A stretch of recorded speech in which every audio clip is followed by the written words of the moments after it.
I've been through 3 or 4 different shifts in the economy. The panic and the chaos and the craziness, usually all that, it can either affect you or not. We have the opportunity to give it a different frame. Yes. When everybody's scared, I wonder if I could find opportunity. When everybody's making a decision, what if I just hold? And then when everybody sits on their hands, what if I attack? To not panic, to not make harsh decisions, and to say what opportunities exist, I think that sets us apart.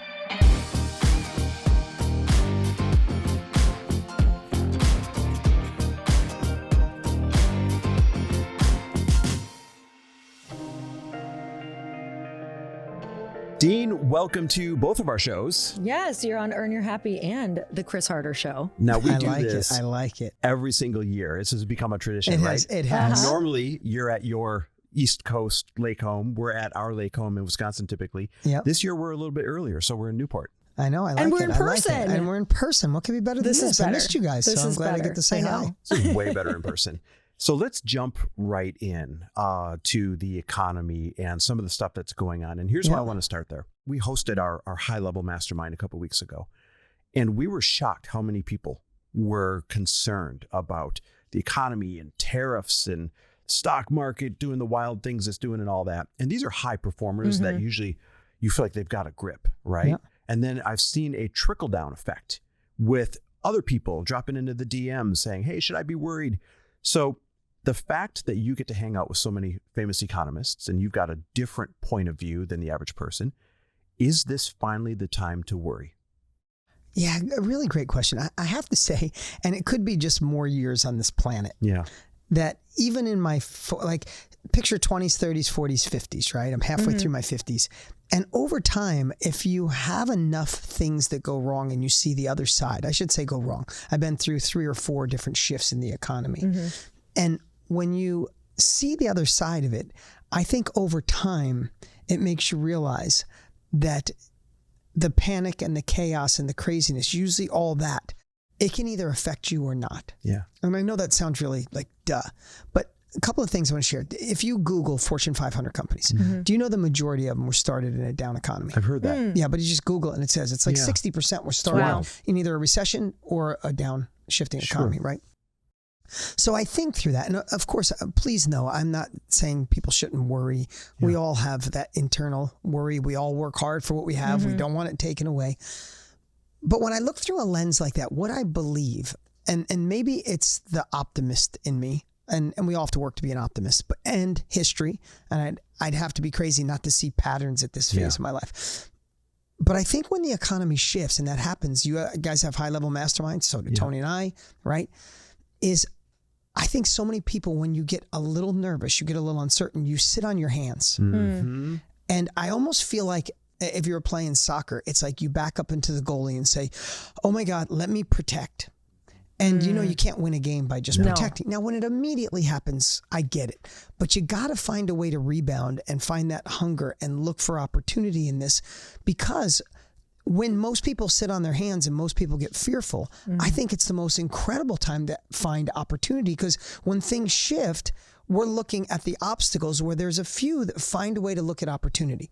And I think if we can find a way to work on the inner game to get a little more like strength in this time, if we can Google what could go wrong, right? If you look at stocks, I mean, even Monday, it was like 3 Mondays ago that felt like the world just tanked. Yes. So many people called me and I'm like, maybe it's my age, but just hold your breath for a little bit. Don't sell anything. Don't react. I think those, like if someone said, what do you work on? You have to work on you, right? Not to oversimplify it, but to not panic, to not make harsh decisions, and to say what opportunities exist. Yeah. I think that sets us apart. Yeah, I would agree, because you can't control the stock market, you can't control the economy, but you can control your reaction, and you can control your mindset, and you can control the actions that you take, and you can control the optimism. You mentioned, you know, at this point, you're just very optimistic by default. I'm optimistic by default. Those are the things you can control. And there's opportunity when I say in everything. you know, we could go in a lot of directions, but when you're feeling stressed, and being partners with Tony Robbins doesn't, you know, it helps a lot, right? It doesn't hurt, I should say, right? But when things go wrong, when we feel at our worst is when we don't feel we have a compelling future, right? If you look at like half of millennials and a lot of Gen Z, they're the most depressed generation we've ever had, the most on antidepressants we've ever had, the highest suicide. Jeez. You could just Google and find that. And Tony and I have these conversations. And what we've talked about is, and this has nothing to do with politics, but when you have the media saying the environment is going to end the world 10, 15, 20 years, whatever it is, or if you didn't like Biden or you didn't like Trump, or you don't like both of them, you like both of them, whatever it is, the president will end it, or it's going to be an oligarchy, or tariffs are going to ruin our world, or inflation's going to change, or our dollar is going to be worth nothing like Venezuela in 10 years, and it's going to take a wheelbarrow of money to buy a loaf of bread. When stuff like that is said so much to a whole new generation who hasn't had enough time on this earth, what happens? I don't have a compelling future, therefore who cares about today? Yes. If we said tomorrow, no matter how hard you work, Lori, 4 podcasts a week, I can't even believe it. Amazing. No wonder you're so good at it. You guys are both doing so. I love watching your hustle. You guys are doing fantastic things for the world. But if someone came in today and said, I know for a fact, here's a crystal ball, in 5 years, the world's over. Maybe tomorrow you don't wake up and hustle like you do. Right. Totally. Right? Like, or if you said, you know, the business is like, so I feel like when this happens, what is happening to us is we are thinking our compelling future is over. So if we are brave enough, if we are bold enough to say, this doesn't feel good in this moment, but my future is so big and so compelling that I will be resourceful, I'll be innovative, I'll adapt, I'll adjust, I'll pivot. It just gives you a different perspective rather than life's going to hell in a handbasket, dollar will be worth nothing, the environment's going to end it. And I think 3 Mondays ago, whenever the market crashed, that immediate reaction is, it's over. Yeah. This is the big one. This is the big one. How many times in your life has the big one already been coming? At this point in my life, plenty of them. Like, to the point where I don't even react that way anymore. How can you react to it? It's like it's the boy who cried wolf. And I'm not saying it's not difficult, and I'm not saying there's a shift, but we have to find a way to be bold enough to think that innovation, creativity, listen, I don't know if it's true. Yeah. But I do know that oil used to be the sticky stuff on the bottom of camels' hooves. What changed it? Innovation switched it from sticky stuff to things that power everything around us. I believe innovation will find a new way to power things. I believe AI could ruin us, or I want to believe it's going to empower us. We get that choice. You know, I just said this recently to somebody else, but I remember when Wayne Dyer, I don't know if you like old Wayne Dyer stuff. I remember listening to a live interview of Wayne Dyer when he found out he had leukemia. And when he found out he had it, at first he was like, what did I do wrong? Did I drink too much? Did I eat wrong? I should have exercised more. It's my sleep. He had all these things. And he said he went through weeks of just, damn, I got leukemia. It's going to kill me. Why did I do it? And he said, then just one day, and of course he's got lots of practice. He was Wayne Dyer for gosh sakes, right? But he said he woke up one day and like, you know, no matter what, I have leukemia. But I'm going to be the crazy bastard who beats leukemia. Yes. I'm going to be the guy that everybody can look to and go, if Wayne did it, I can do it. And he said, in one day, he woke up and said, okay, I got leukemia. I'm going to beat it. And he said, everything changed. He still had it, but he had a different frame around it. And he said, and now he ended up passing away of a heart attack, I think, or heart issues, not the leukemia. But it just made me realize any circumstance that's going on, though not easy, we have the opportunity to give it a different frame. Yes. When everybody's scared, wow, I wonder if I could find opportunity. When everybody's making a decision, what if I just hold? And then when everybody sits on their hands, what if I attack? Right. Right. And I just think that's the only way we can get through it. Yeah, I agree. I think about that a lot because people will come. I was just thinking of this with the mastermind. People were coming up to me and they were, you know, concerned about the economy and all these things. And I was thinking, wow, I wasn't even fully aware of everything going on. You know, he informs me of a lot of stuff, but I try to stay off because I feel an immediate energy suck. Isn't that crazy though? If you didn't know, you just keep working hard. I literally realized like I was having some really great things happening in my business because I was so focused there and what I could do and what you can control. What I can control. And so I had this moment of like, wow, what this person is consuming is truly taking away from any action or energy that they can move forward. Because if I was looking at the same thing, I'd be in the same boat. I wouldn't be doing 4 podcasts a week because I have no energy and I'd be like, this isn't really worth it. And why am I doing this? And just like you said, you know, in these moments of like down time, it makes me think about asking the question, well, what do people need right now? Like, what would they need? What support would they need if they're feeling this bad? What support do they need if this is what they're thinking? And just changing that conversation. I feel like there's always something we can do. Without a doubt. Mm-hmm. I want to frame the year that I just had. Okay. Just so the listeners can catch up because they may not be aware. In the last 12 months, Frello, which you're an investor in, so you're aware, we woke up overnight last June and the CFPB made a decision where suddenly a couple $1 million in and 2 years of hard work, we couldn't flip the on switch on. We're just weeks from flipping the on switch on.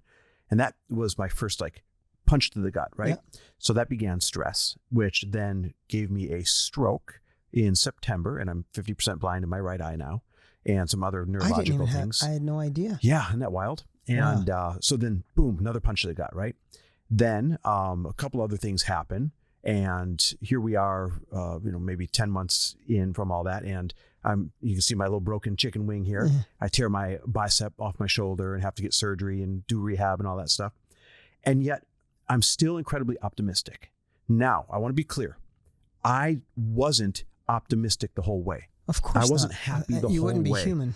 I had bad days and bad weeks and bad months, and I doubted the decisions I made, and I doubted myself. But the reason why I frame that is I don't know if it's the reps. I don't know if it's the mindset practice. I don't know if it's the people I have, that I surround myself with. But I probably, on paper, shouldn't be as optimistic as I am right now. Why do you think I'm built that way? You've known me for a while now. Why do you think somebody like you is built that way? And what advice do you have for someone who has their version of a year like that? Oh, God, such a great question. I'm sorry you went through all that. If you don't mind, I'm going to share a little something. Yeah. And I think it is time on this earth. Yeah. Right? Because in a year like that, if it was in my 20s, 30s, 40s, and 50s, would be completely different outcomes, right? Yep. Of how I would feel about it, how I would approach it. I'm sure I'd get through it. You got it through it so elegantly. There's a way that we can change sooner than later. Everybody says, I went through this mess. Mm-hmm. 10 years later, they look back, go, thank goodness I went through the divorce. I found the love of my life. Thank God the business partner stole all my money because I found out he was bad and I started my own thing. But when you're in it, you can't be like, I'm so glad I'm getting robbed from. Like you're in it. It sucks. I love being robbed. But can we condense that time? For example, every action has a reaction and we have the opportunity to frame what it means. Yeah. Right.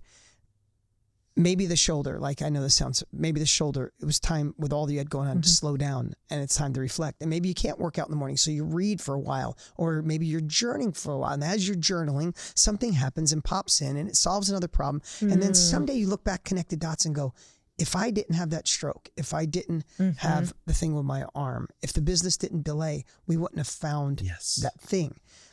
And I think it's just having the ability to connect the dots sooner. Mm-hmm. As a kid, I've told this story before, but not often, so I wanted to share. As a kid, my dad was the youngest of 12, was physically abused and went through some really tough times. Mm-hmm. Right? His dad knocked his teeth out, and finally his mom took him away from his dad and all this kind of crazy stuff. Old school Italian guy from a small town, East Coast, just never got counseling, but he had so much anger built up inside him, chased away 4 wives, my sister doesn't talk to him, who's for 25 years. His sister and brothers and sisters didn't talk to him. So you can just imagine he just pushed everybody away. Yeah. 12 years old, I moved in with him. And he was like the coolest dad who let me drive a car to school at 13. Taught me how to just respond like, you want to go to school? Here, take the keys. Taught me how to hunt, did all this fun stuff. Also, just a crazy bastard who did so much insane stuff that it caused me to have nervous issues and, I had an ulcer at 12 years old because I was worried about him. Both ends of the spectrum. Right. So the reason I'm telling you that is because there was a time living with him that I could see him come through the door and I'd call him, his name was Paul. He's still with us, right? He's 88 years old. Like I'd see crazy Paul come through the door. Something must have happened that day. And I could feel his emotions. And by the time, I don't know if I was 13 or 14, I could manipulate his emotions to go into the dad I loved. Right? So I could look back about changing your past, and I wish I could have done it sooner is all I'm saying. I could say, man, it was really hard to make it with having a father that treated me the way I had an ulcer at 12 years old. He drove me crazy. He scared my mom away, all this kind of stuff. But that's not the way I get to look at it. You know, I look at it now. He taught me how to read and feel people.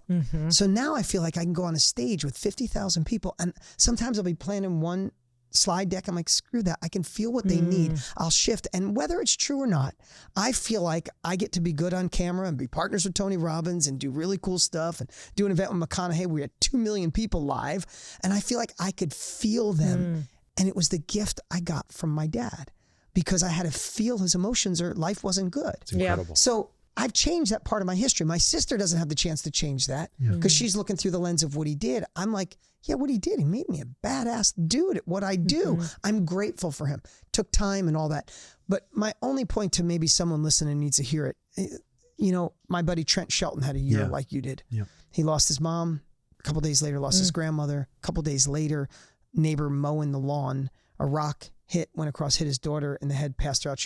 They almost lost her in the hospital. And then like 2 weeks later, playing basketball, his nephew snapped his Achilles heel. So it reminds me so much of some of the things you had. And he went through that same thing. He was in a tough spot, one of the most greatest inspirational speakers there are, in a tough spot. And then one day just realized, man, he found all the gifts in all of it and found a way to collapse that. And people say, well, you're overly optimistic. It's like, no, we all go through the hell. It's just, how long do you want to stay in the hell? Yes. Right? How long do you want to focus on what the president's doing or what the government's doing or the economy's doing or what tariffs are doing until you get back to seeing opportunity rather than obstacles, seeing the best rather than the worst, looking back at your history and realizing you're resourceful, and that with the right temperament, the right frame of mind, this might be the time that you actually have the breakthrough you've been looking for, start the business you've been dying to start, scale the thing that's ready to be scaled. This concept of overly optimistic, I mean, what's the alternative? To sit in the pain, to sit in the poor me, to sit in... It's a true story. You know, I just don't understand how that serves you, as opposed to choosing to be optimistic or overly optimistic, because one of them is going to spring you into opportunity. You can even say, how about, I didn't mean to cut you off, I was just thinking like being brave enough to be optimistic. Because it's obviously, this might sound uncool or unpopular, but I almost feel like there's a group that like you're an outlier if you're optimistic. Like it's easier to look at all the things that are wrong.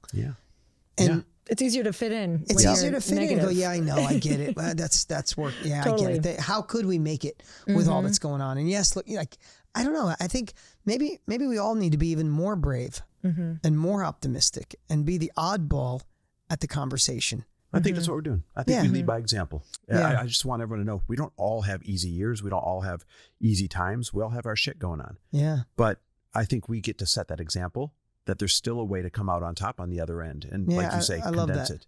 What would you say to somebody who, you know, they're trying to be a leader right now, and maybe they are, I'm just even thinking of with my company and looking out at, you know, orders and tariffs and things that really do impact your bottom line. Of course. Am I going to have to change this product? Am I going to be able to keep this product? What is this going to look like? How much money is this going to be? To have to go into environments where people maybe aren't optimistic at all. What advice would you give them to stay focused on like them, you know, continuing to stay optimistic despite what is continually being shown to them or thrown at them as a leader? Yeah. Great question. And so if we were just sitting at Starbucks having a conversation talking about this, I would share what I've been doing this year. So every year, you know, I'm responsible for hundreds of employees at this time, about 400 almost between the two companies. And every year I want to be a better leader, a better guide, you know, right? If we have rocky, you know, if the storms are coming, I want to be inspired. I want to make the companies grow through this. I want the teams to feel good. And I also have certain companies that are getting hit with the same exact stuff, right? So I've got this philosophy this year after I've read a bunch of books going in. I did a bunch of interviews. I'm just trying, how do I become a better leader, more efficient leader, and get more things done in this new year in 2025? And what I would suggest is to narrow down your goals. We all, as crazy entrepreneurs, as we go, we don't realize we get multiple things going on and more. And then we see a good idea. We're part of a mastermind. One of your members comes up and you're like, why aren't we doing that on LinkedIn? And why aren't we doing that on Pinterest? And we could do this and we could do that. And all of a sudden you don't realize. And what I've come to realize is me being a dreamer and shiny object syndrome and a crazy entrepreneur who tries to execute everything. It's like on the floor, there's a wood floor and there's a whole bunch of different planks, right? We have all these projects going on and we work a little bit on this one and then a little bit on this one and a little bit on this one. It'd be like if you had, Chris, have 10 projects at home. I want this done. I want the lens done. I want this done. I want the outside thing done. Let's do the thing on the beach. And it's like on the weekend, you almost don't know where to start. No, totally. And you're doing a little bit. It's almost like you have 10 turtles going a little bit at a time. That's what it feels like. Across the desert. It can be painful. So what I'm trying to do this year with the departments of my company and me personally is you realize you can't multitask. You can't have 6 things going on and expect to be good in any of them. And then you wonder why they don't work out and you might think the employee doesn't. It's because the focus wasn't there. So my philosophy for this year is pick a goal, a big one, the one that moves the needle the most, the one that fixes your company if tariffs stick, which in hindsight, I don't think they're going to, but who knows? But if tariffs stick, what is the biggest goal that you have? And you could have 5 or 6, and I'll tell you why this is so important. And for those of you listening, what is the goal that would move the needle the most towards the human, the woman, the man you want to become? What is that goal? And what I would suggest is make it bigger than you think. This is a new philosophy. You ready for this one? Yeah. Is if you have a company and you're doing 20 million a year, and I say to you, hey, next year, let's go to 22, 10% increase. Your brain goes to, what do I need to maximize? How do I fix the block and tackling? How do I save a little? How do I make a little more? How do I maximize the team? If I said to you, you're doing 20 million, Chris, you got to get to 40 next year. It stretches your brain in ways you did when you first started. Yeah. You see, when we first started, we had crap. None of us. Yes. Right? We've had these conversations. Yep. We had to dream about shit that if you told if you told your family, Lauren, we had the chance to, your family like, what are you I insane? couldn't even tell them. Right? Yeah. But then all of a sudden we get in business and we start doing things and we don't realize we protect a little. We get in maintenance mode. We want to make sure nothing breaks. And we forget to be that crazy dreamer that when you went 0 to 1 million or whatever that is, that was the most unlikely thing in the history of the world. For sure. So if you're at 20 or 10 million, why can't you double it? So all I know is I've been trying to push my team to have bigger stretch goals. And I'm watching them come up with innovative stuff. And when they go, but I got this, then I'm like, no, we're going to do, instead of 10 turtles going across the desert, you're going to collapse them and have one rabbit run until you take it all the way to the end and it either wins or fails. And then you come back and grab the next one and go all in. Right? So I think that could apply to anybody. No business, starting a business. What is the one needle moving goal in your life? And how do you make it bigger? Make it scary. That's number one. But this is I'm sorry, I've been in business for 40 years this year, which is insane. Wow.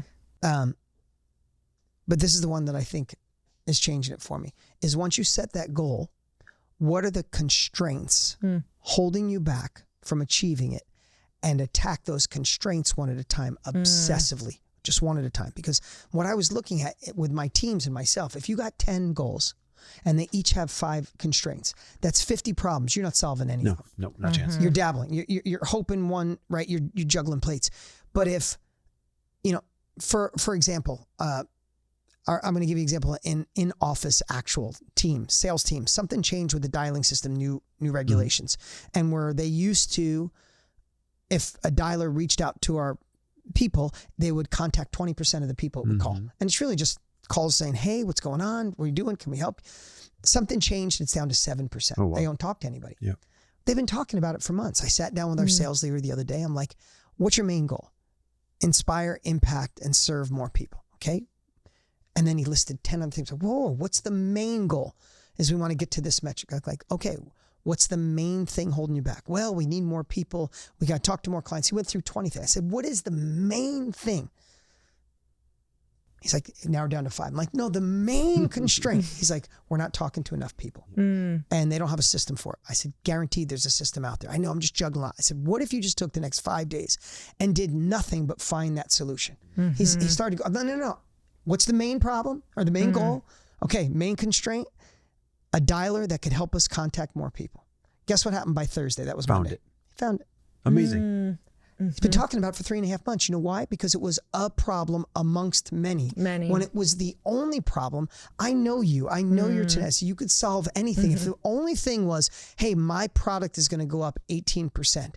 I know you. If you had nothing else to think about for an entire week, I know you could find a way where maybe when they buy a product, there's a different enhancement they could buy all month, or they could get it delivered, or there's a bigger version, or there's a gold version. I don't know. I'm making stuff up. Totally. But if it was a bigger goal, stretched out of your mind, not just how do I protect if tariffs go up, more like, no, how do I double while tariffs happen? Yes. Your brain's going to think crazy shit, right? And then you go, but what would stop me?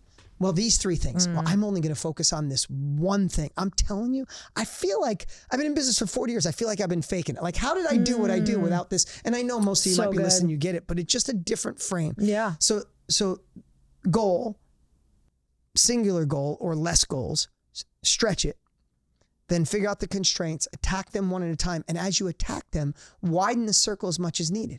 Meaning I come up with this constraint. It's like, hey, Dean faced this. Maybe him and reach out to me, reach out to Chris, reach out to all of our other amazing friends that you're connected. Somebody's got the answer, right? Yep. If you're focused on one thing. Then the third part is, how are you going to measure your progress? Because when we're in the thick of stuff, we're working our tails off. And the only metric we sometimes focus on is the company doing better or not? Yep, but we're totally. making progress along the way. We always beat ourselves up. We never look in the rear view mirror as far as we come. A lot of times you're kicking ass. Look what you guys are doing. And sometimes, like, you look and you see somebody doing more, or a bigger podcast, or sold more books, or has a bigger plane. Oh, yeah. And you're like, I'm so All the slow. time. Oh, what What am I wrong even with us? doing? I've been doing this for 8 years. Why am I not? Like, Yes. But you know what changes that? You just glimpse in the rearview mirror and go, look how far I came. Yeah. So you have to measure your progress, or you don't give yourself the energy. And then the last and most important piece is deadline. Yeah. None of us do anything without a deadline. I don't know about you guys. If, That's true. if it's due on Monday, I'm working on Sunday night or Monday morning. Yep. Right? Did that since high school. I'm still doing it. Never Still changes. can't change it, Never changes. unfortunately. And then where a deadline can really help, like you stretch the goal, shorten the deadline. Yes. Condense the box. Condense the box, because we all know, like, if someone says, hey, we want to double your business over the next 5 years, right? Do you do anything tomorrow? If it's a 5-year plan, 3-year plan, do you do anything tomorrow? No, you're like, I got year it. 4. It's in there. Year 4, month I'm like, 11. yeah, exactly.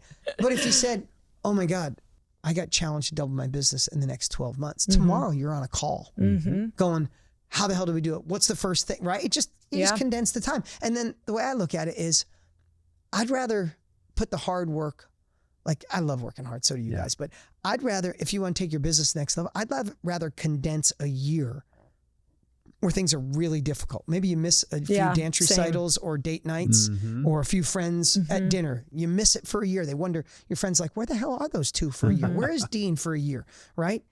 And then all of a sudden you emerge and it's like, everything's, I'd rather live the hard way for a short period so I can live the easy way longer. For sure. We literally said that on our walk this morning.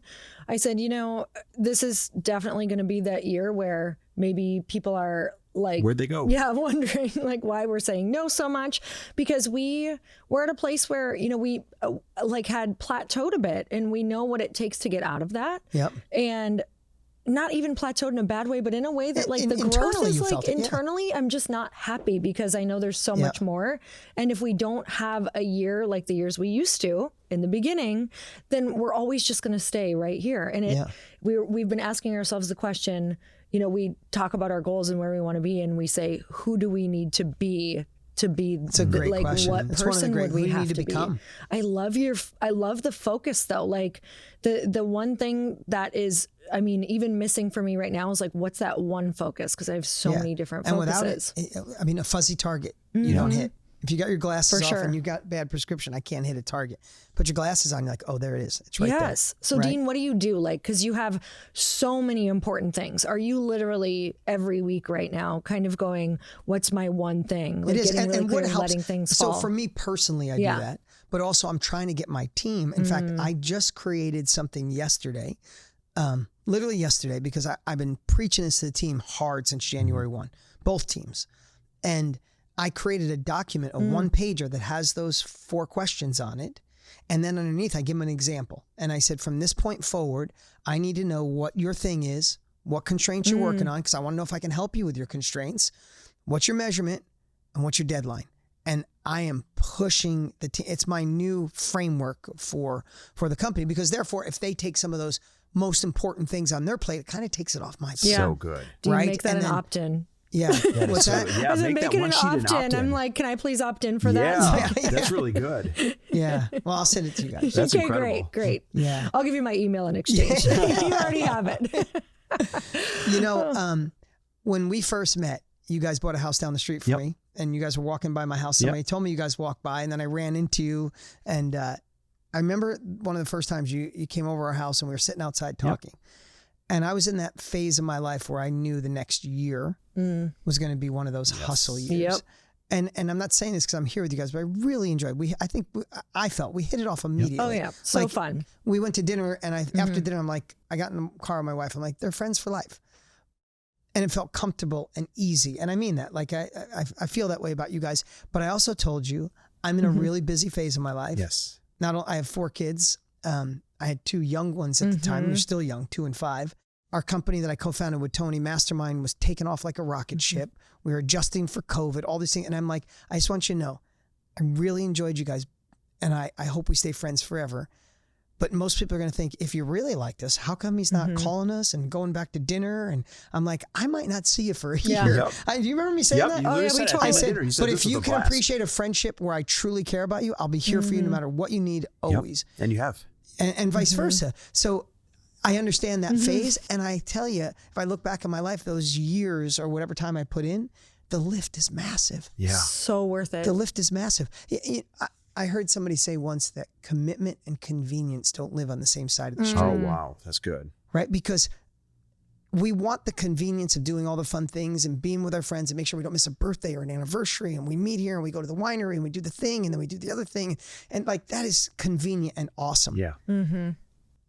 But sometimes if we do that the whole time, we don't have the commitment to get those big lifts. We can ride where we are. Yep. And it doesn't mean that everybody has that desire to do so. And if you're listening right now, you might just want to get to that first level. That's great. Then you're going to have commitment over convenience for a short period of time. Then enjoy the convenience for a while. Yes. Party, do your thing, travel. But then you're going to get to a certain point and go, this is stale. This is flat. Then you go back to the commitment. Yep. Right? Yep. So we've been talking a lot about leadership, right? And how you're leading your team and how Lori's leading her team and all the advances, just bury ourselves away for a year. But let's now switch it to the solopreneur or the personal brand individual that's trying to go from 0 to 1 or from 1 to 2. What kind of limiting beliefs are they facing right now? What's the easiest way for them to take action? Totally got it. Let's address that group. Yeah. There are so many things, and there are limiting beliefs. It's your surroundings, and we could talk about a bunch of them. But one that I've really been focusing on more is I've never worked for anybody. Yeah. Right. I started my own thing in high school, cutting firewood, and then I went to cars and then real estate. So I've never worked for anyone. So I think I ignored this one for a while. So I like talking about this one the most because I never looked through the lens of being an employee because I never worked for anybody. I've never had a career. Interesting. I never got a paycheck from anybody. Ever in my entire life. I never had a boss. Imagine that. I've never had a boss in my entire life. Wow. I was just the kid in high school that was a dreamer, that my friends loved me, but they thought, this kid, he's not going to college. His family doesn't have money. He lived in a damn trailer. The only trailer park in our town I lived in when I was a kid. So what I've come to realize is there's a big chunk of people listening right now that have a career that are hoping for something else. Wouldn't that be true? Yep. Without realizing it, I think we're taught this, and I'm not knocking it because thank God for career people, the people that work for us, our teams, amazing. Where would we be without incredible people to be on our teams and work alongside of us? Literally nowhere. Right? Yeah. But here's what I think. In the wrong career, I think you go to school, you try to get good grades. You try to get good grades in college, try to get the best job. And I don't think anybody approaches their job and goes, hey, I just want to get in here. I want to be complacent. I hope I get a little raise. I hope they don't see me. I don't think anybody starts that way. But I believe so many people have the ambition. I'm going to get raises. I'm going to get promotions. I'm going to help run this company. And then over time, maybe their boss doesn't hear them or they're not seen. maybe they're in a boardroom and they try a couple of times and it's never taken. They see a way to make their department efficient, but someone else gets called because they know somebody gets called to the promotion. And I think there's a time where you just let it go and go, well, this is the way it is in the world. You give up. I'll do my thing. They'll put some money in my 401k and hopefully make it to 65.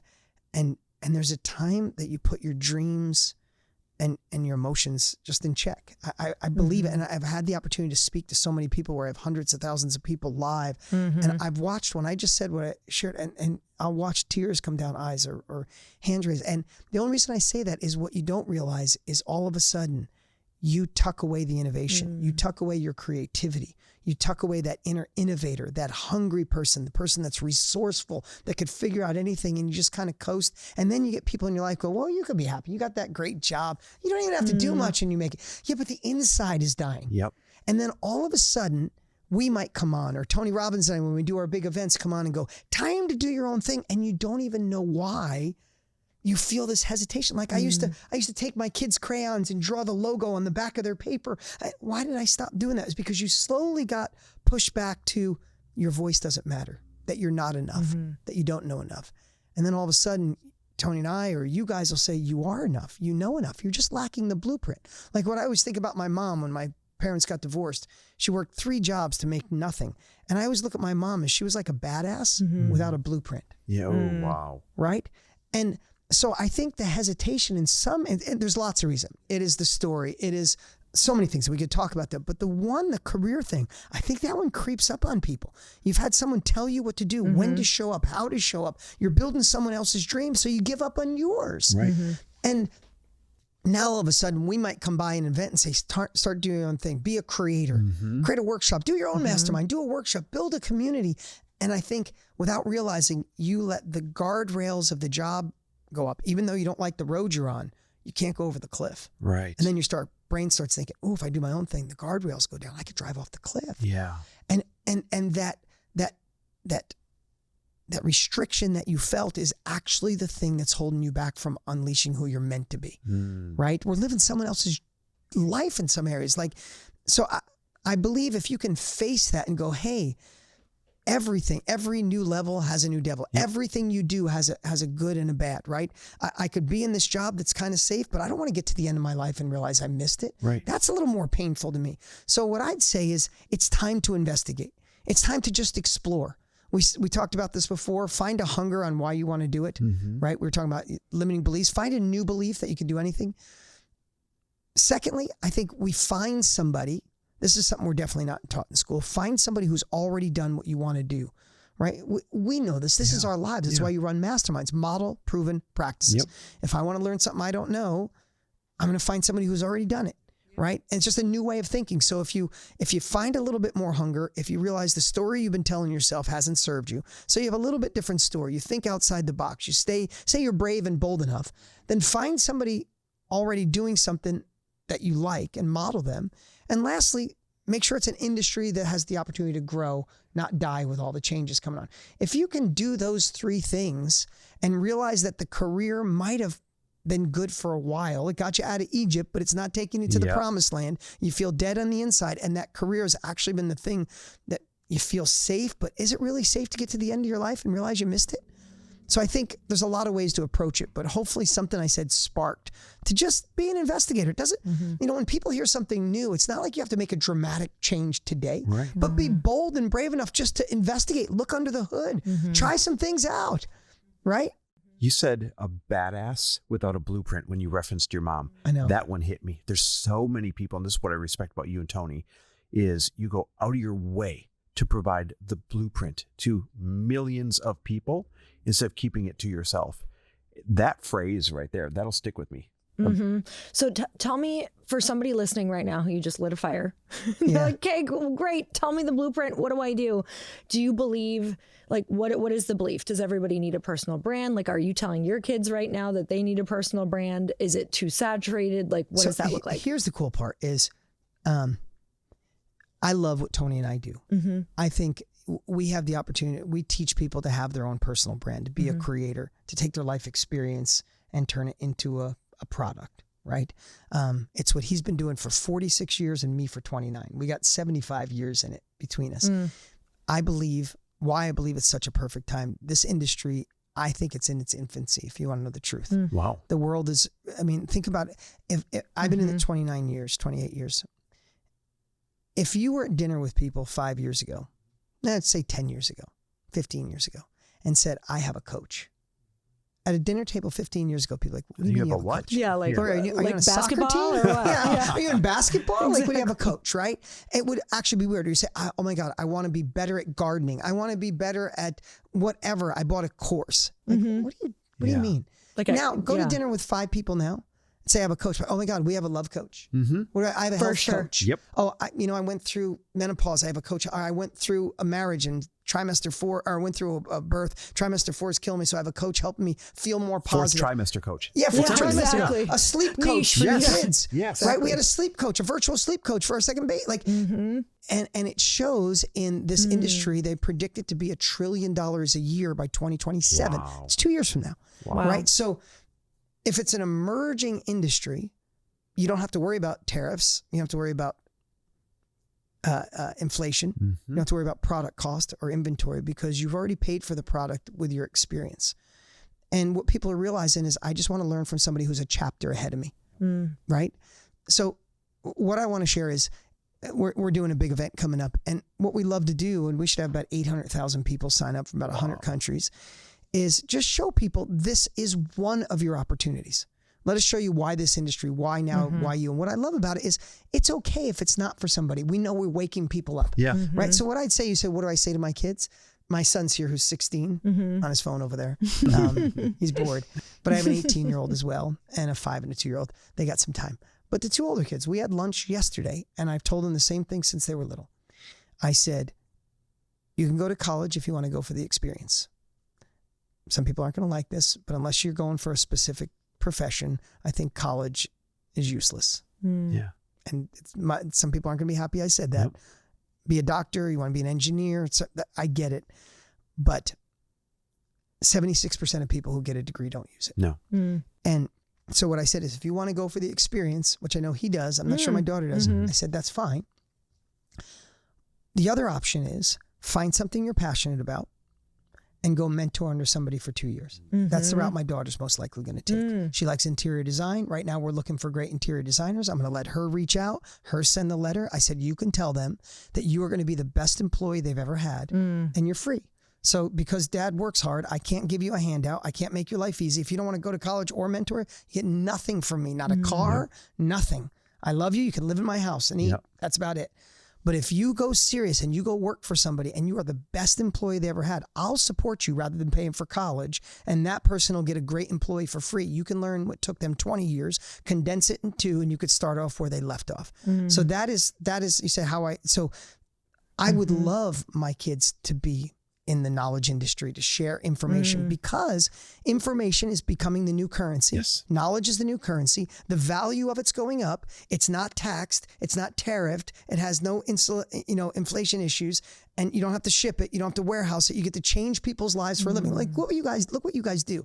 I watch your masterminds. I watch people don't want to leave when your masterminds are over. They gain knowledge and skills to go faster. You guys get to make a living and thrive by empowering other people. So Tony and I show that over a 3-day event, and we love doing it because it's our life. We owe a debt of gratitude to it. But what I'd say is, if it's not your industry, it's okay, but come be inspired that you're meant for more, because you will leave being with us knowing you are enough, knowing you're good enough, knowing you could do whatever you want as long as you had a blueprint. It kills the doubt. And you guys give the blueprints. Lori and I watch every year. You guys do this every year. Selfishly was the word I'm looking for there. Selfishly. Selflessly. No, selflessly. There we go. Say it fast enough, it doesn't matter. It's your way of giving back. What makes this year different or more important than the other years that we've tuned into? Well, thank you for that. And you guys are always here supporting, and I'm beyond grateful, and we take good care of your people. This year's different because the world has changed completely. I mean, just if you had to give some reasons why 50% of businesses don't make it, especially solopreneurs. Did you know solopreneurs? I went on ChatGPT or Google and 70 to 80% of solopreneurs aren't in business in 5 years. Wow. I believe it. And when you break down why, the main reason is they lack the skills to run their own business, of course. They lack the blueprint and they lack the guidance, right? I'm stuck. What do I do? Oh, don't worry. We got this. How do I extract this? How do I lay out my teaching points? All right, let's do this. Do I coach? Do I do a community? Should I turn this into a course? Should I do a mastermind? Should I do a Zoom workshop? I'm not sure. And when you say I'm not sure, there's a part of you goes, I'll do it later, and you don't go back to it. Mm-hmm. Or if you don't know it, how do I market? How do I get people to say yes to me? I'll do that later. You never go back to it, right? So this year's a big year because we just spent the last couple of years training an AI to think like Tony and I do in this industry. 76 years of doing this. We still do. We've done 13 live events averaging 1 million people each. We just did our 13th. This will be our 14th one, right? So we're still doing it at a high level. We have the history. And now we've trained an AI to think like us. It's not chat. It's not, and we're gonna allow people to use that during the event to see what it's like to go, hey, how do I write this? I don't know. Let's ask Tony and Dean. I don't know how to get the sales page done. Let's ask Tony and Dean. So good. I don't know how to get my first sale. Let's ask Tony and Dean. So imagine having the opportunity for the blueprint from a couple of guys who've been doing it forever. And I'm not saying this for any other reason. This is our passion project. We don't have to do this. We want to do this. So now you get to learn from a couple guys that have been doing it forever and still at the top of their game. Yep. And then you have an AI that thinks like us, that's with you the entire time to make sure you don't get stuck. You have a guide that keeps moving. So I haven't shared this much, but we're calling it guided business development. We want to create a new category. So good. So we want to create a whole new category. Like if you go in business, if you don't have guided business development, GBD, if you don't have it, then you're not going to make it. You're going to fall behind. You're going to fall behind. Because it's answers on demand. But imagine having the education and then somebody who's with you the whole way and then having the tools to make it real. Like that's what we're calling guided business development. This is the first year we're sharing with the world what that looks like. And I'm like out of my mind excited. People should show up just to get access to that. I've gotten to play with this. I've gotten to play with these. I don't think people understand how creepily accurate it is. It is like asking you and getting your real advice, not something from ChatGPT. It's like asking Tony and getting Tony's real advice. ChatGPT is amazing. All AI is amazing. But we just have a whole team developed on loading in how we think, and they've been training it. So if it answers this way, it's like this is the modern way. It literally is. I joke with the team every year. The registration page, we want as many people as possible to register. So every year I am the architect of these. I've been architecting them for 20 years and I still do. It's my core competency. I can't outsource certain things. You should outsource a lot, but certain things that you're great at, you never outsource, right? So the page, what people land on to register, we're always fighting to make the highest percentage. If out of 100% of the people, I want 80% of the people, right? You don't get 80, 50 is a really good number, right? So every year I always mess with the team. I'm like, I hope someone can write better copy or a better headline to have a higher conversion. And no one usually beats me. I've been doing it a long time, right? But every year I want them to beat me. Last year somebody did. Oh, no way. Somebody on the team. No, our AI. Oh, no way. It beat me. That's incredible. And it's funny. Then the team's like, you finally got beat. And then I said, well, or did you train it like me? That's so great. It just came from a better version of me, right? So then they're like, you. But anyway, people are going to get to use this. They are. During the event. Yes. That's wild. And they can go register at Thrive 850. That's Thrive850.com. Thrive850.com. And it's free. And it's free. It's not kind That's of free. It's totally free. Yeah. No, I love that you say that. Not kind of free, totally free. Like shed a little bit more light. Who's going to be speaking? Who's going to be teaching? Why should someone show up? Yeah. So again, if you decide this industry isn't for you, you're still going to have the time of your life. Yep. I mean, where else do you get it? It's Tony Robbins and myself. Matthew McConaughey's coming because he turned his book into a course. Yep. So he's going to talk about that. Jay Shetty, our friend Jay Shetty and his wife. Yep. They're coming. Gary Brecka. Oh, great. He just came on because he, all his health stuff now turned into a digital format. He gets to impact millions rather than just the people in his clinic. But more than that, I love having highly successful people, but we're going to have 800,000 people from around the world, and we're going to highlight some of our ordinary people doing extraordinary things because they took their knowledge and turned it into a product. And the people that thought this could never be for me, I don't have a following, who would listen to me? I love busting all those myths and showing somebody a path to more. the fact of the matter is, and I'm not 100% certain, but we're about 65% women. Our mastermind, our company that we co-founded. And some people ask me why, and I think maybe we're it's smarter. because that's a true story. This is the decade of the woman entrepreneur for sure. No question. You guys probably both see it. I can argue. It definitely truly, is. yes. But I also think, like, people ask me why. we don't do it on purpose. Like, we don't pander. Like, we don't like. No. Our sites aren't pink. Like, and that would be that would be so bad. Like, we just us. Right. And but I think it boils down to this whole badass without a blueprint. Yeah. I just said that for the first time out of my mouth about 2 weeks ago, right? When I was describing my mom. And I truly believe that I want to build something that if my mom would have had, if my mom had a blueprint, she would have killed it. So we build something for my mom, who's a badass, the best mom. Anything she did, everybody went to her for advice. She just didn't know the path. But also somebody dabbling in this industry or in this industry, why not come get the unfair advantage from Tony and I? Yep. Right? So I think that's what we get to do. I think that's why it's become a movement. So not to talk about it anymore, but I think everybody should go. Everybody will leave with something. Well, I love what you guys do because you do. It's not just the ability to learn that and get the blueprint, but you in Tony and Dean fashion, like, truly work people through all of the things that block them.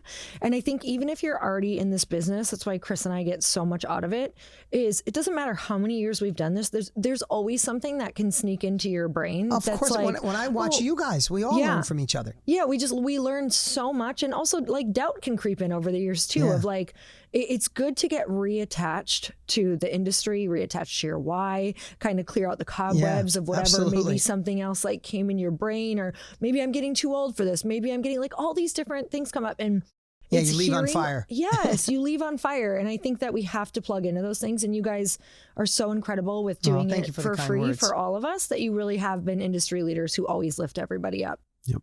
So that link is thrive850.com. If you want to get on for free, thrive850.com. Last question to put a bow on this thing. Yeah. I know that you guys spend hundreds or maybe thousands of hours organizing this. Yeah, a lot. Obviously spend days putting it on. You don't have to work anymore. You don't have to do this for anybody. You've already made your mark in the world. Why are you still working this hard to make this much of a difference?